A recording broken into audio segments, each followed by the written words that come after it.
Երբ Երևանից վերադառնալուց ա եղել Կարեն Գրիգորյանը քաղաքապետ, եղել է իր եղբոր մեքենայով Արման Գրիգորյանի,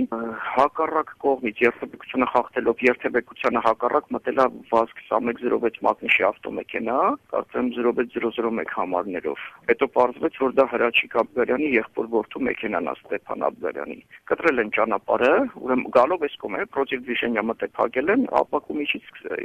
ապակից թևը հանել սկսել են կրակել։ Այն մեքենայի ուղղությամբ, որում Կարեն Գրիգորյանն էր։ Մեքենայի մեջ եղել է նաև Կարեն Գրիգորյանը, այո։ Այո։ Իր վիճակը առողջական ոնց է, վնասվածք ստացել է թե։ Բարեբախտաբար լավ է իր վիճակը։ Երբ արդեն ընտրությունից մեկ օր առաջ էսպիսի դեպք է տեղի ունենում, սա ինչպես եք որակում դուք։ Դե ամեն դեպքում, երբ որ հանցագործություն է կատարվում, դատապարտելի է, էլի, անկախ նրանից նախընտրական օրերի նա ընտրության օրն է, թե ընտրության հետ կապ չունի, փաստավոր հանցագործություն է կատարվել, մարդիկ հրազեն են կիրառել։ Որոշ կայքեր փորձել էին ներկայացնել, թե իբրև փոխհրաձգություն ա եղել, բայց ոչ Կարեն Գրիգորյանի, ոչ իրենց մեքենայում եղած որևէ մեկի մոտ հրազեն չի եղել, էլի։ Ասենք ես կարդացի հարցազրույցը Հրաչիկ Աբգարյանի։ Նա տեսեք ինչքանով է տրամաբանության մեջ տեղավորվում մարդկային, ասում է Կարեն Գրիգորյանի կողմնակիցներն են սադրել, իրենք մեքենայով մեր փողոցով անցնում էին։